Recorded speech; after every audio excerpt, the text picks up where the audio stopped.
it comes easily, right? Kasi minsan, pag pinipilit mo at hindi meant para sa'yo, mas nahihirapan ka. But the nice thing about it is, I really believe that things happen for a reason. And destiny is a big factor in that, and it's what God can give to you. And if He gives it to you naman, you just have to learn to accept it and go with it. And that's what I think destiny is. Congrats, guys. I'm sure this will be a huge hit. Thank you so much. Thank you po. There we go, mic drop from Andres Mulak. Grabe naman yung words of wisdom ng kaibigan ko to.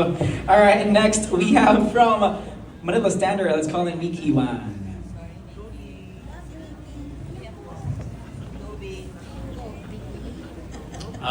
First of all, congratulations, Direk, and over here.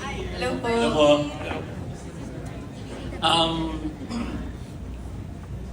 Sabi ni Direk kanina, even sa parang liblib na lugar or sa remote places, naririnig niya yung kung paano yung reception ng tao sa inyo. And of course, not just here in the Philippines but also abroad, you are parang building a fan base.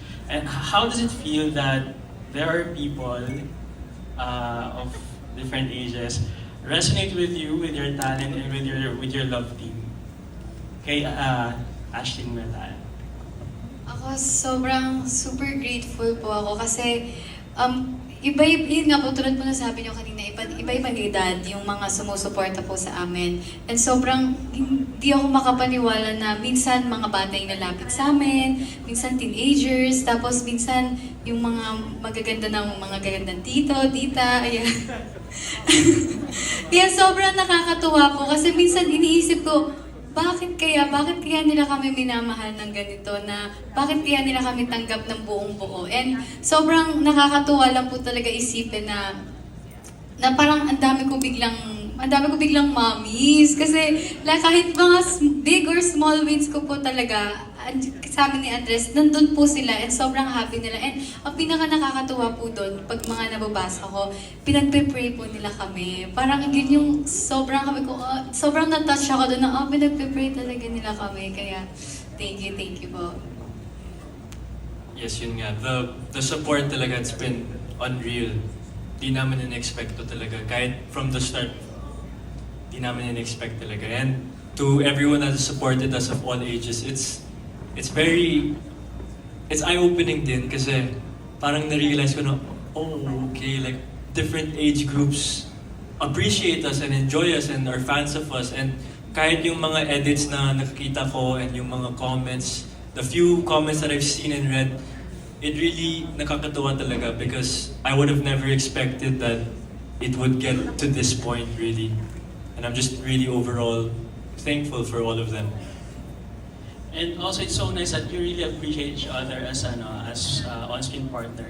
I'd like to ask lang, I'd just like to piggyback on the title of the film, Isang Daang Bulaklak para kay Luna. Andres, if you were to give a kind of flower to Ashley, what kind of flower is it and why?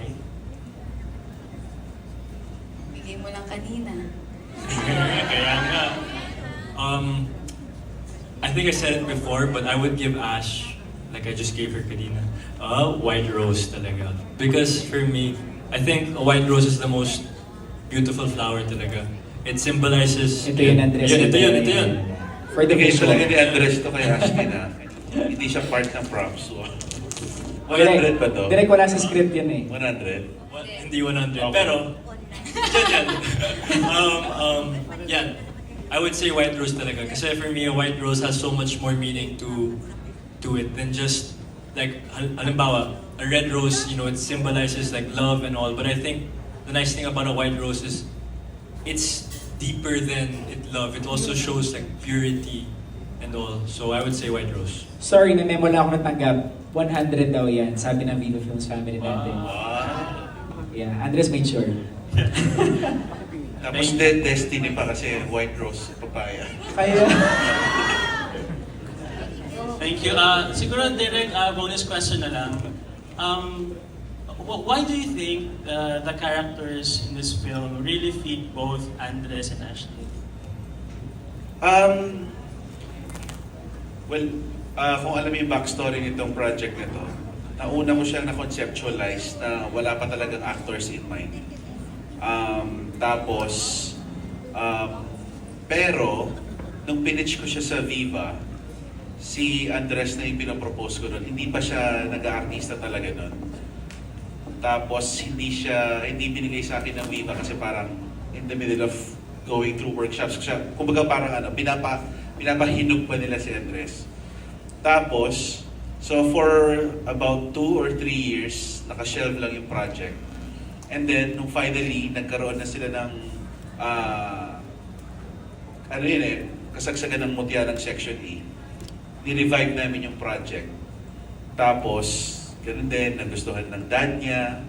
Diba? Tapos, hinahanapan din ng Viva ng project yung Ash Dress kasi, yun nga, sensational sila yung reception ng mga tao sa kanila. So, bagay sa kanila kasi parang ang lapit sa personality nyo. Kasi si Andres, sa nakikita ko, parang, hindi naman siya introvert, pero alam mo yun, hindi siya yung parang jock. Jock talaga na lalaki. Goofy siya on set. Lagi siya nagme-make faces sa camera at binibidyohan ko yun, i-release ko yun one day. Tapos si Ashley naman, she always struck me as someone na, alam mo yun, yung parang resilient, strong woman. Tapos ipapartner mo pa dun sa acting ability nila. Parang sa ganun ko nakakita na bumagay talaga sa kanila yung character.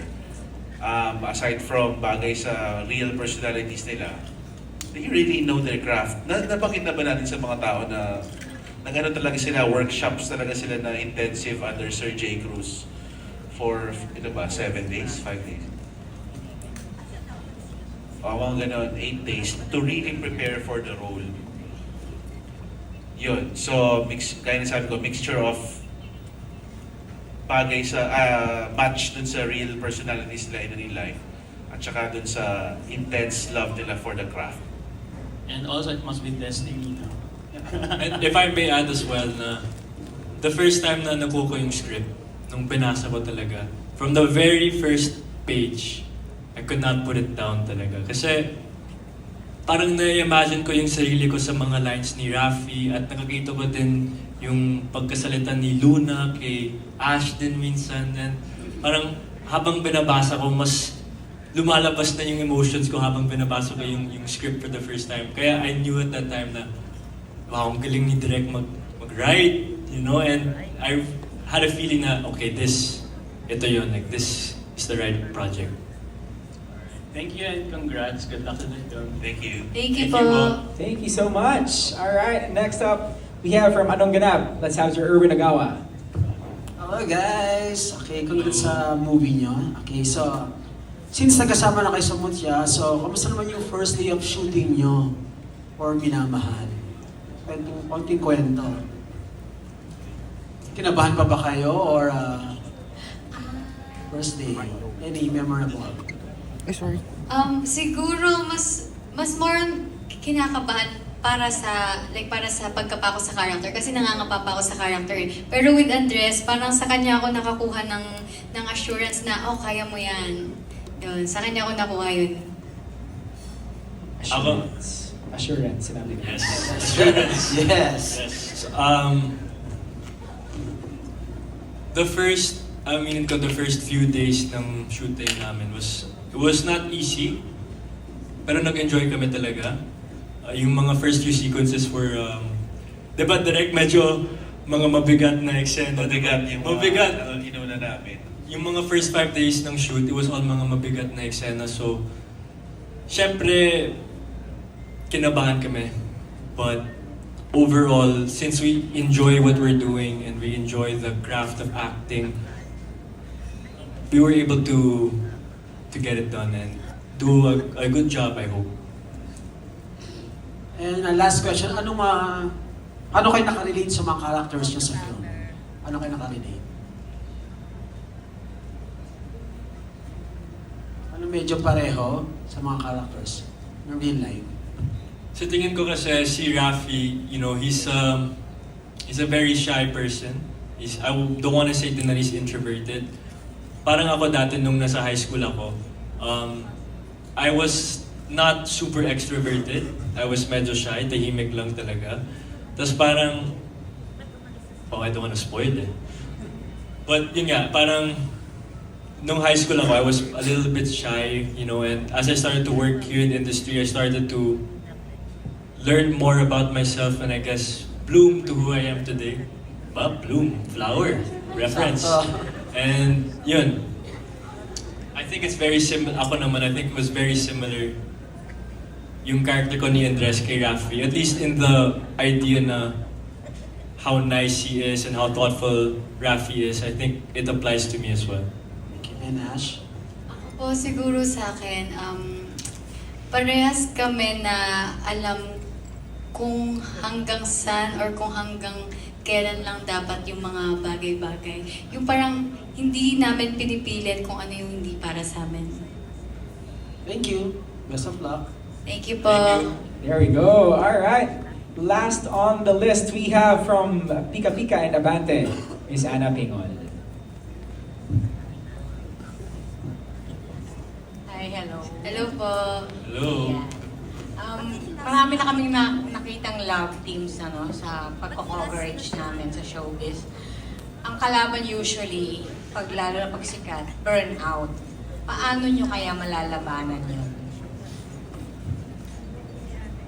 Pagod, yung burnout. Ako naman, ano kaya? Burnout, di ko pa masabi. Kasi I'm very new din. So, right na habang may energy pa ako at habang bata pa ako, I'm trying to really make the most. And I'm sure also Ash, diba? But, yeah, go. Pero siguro kung darating man po yung panahon na yun, siguro isipin namin kung bakit kami nagsimula, kung bakit namin gusto yung ginagawa namin.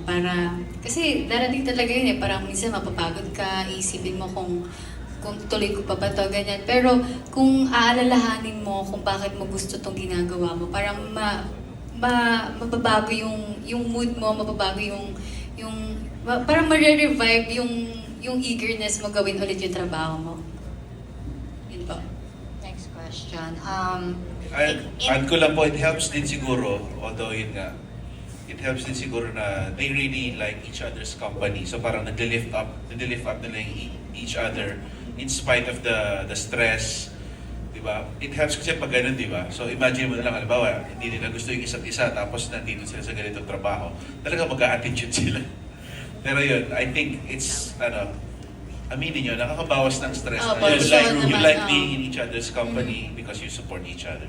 Yun nga, if I may add na parang when I'm with Ash, halimbawa kapag nasa-stress ako sa mga eksena or yung mga trabaho namin, mas na-feel ko na, okay, kasama ko si Ash, so I can always, work with her and there's that dynamic. Or minsan kapag nasa-stress si Ash, tinutulong ko din siya in those times. And it's a team effort. We help each other, Next question. In some level, minamahal nyo na ba ang isa't isa?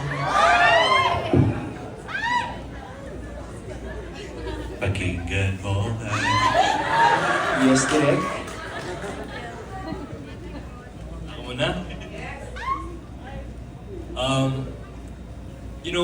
Aminin ko talaga, like, there is love talaga. Because we have this bond, the amount of time that we've worked with each other and everything.